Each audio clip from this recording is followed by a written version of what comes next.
So I have a divert system that diverts solar power from our roof whenever it would otherwise be exporting to the grid. It puts it into the hot water cylinder, but it stopped working. My immediate assumption was that it was the electronics, but I thought I'd check the immersion heater first, and lo and behold, it is completely split down one of the legs. So I'm amazed it's been working at all. And it only failed this week in terms of the tripping the breaker, but that's really bad.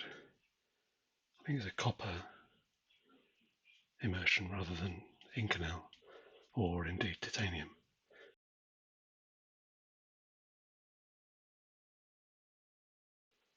So this is a replacement Inconel one. So we'll see whether this lasts any longer.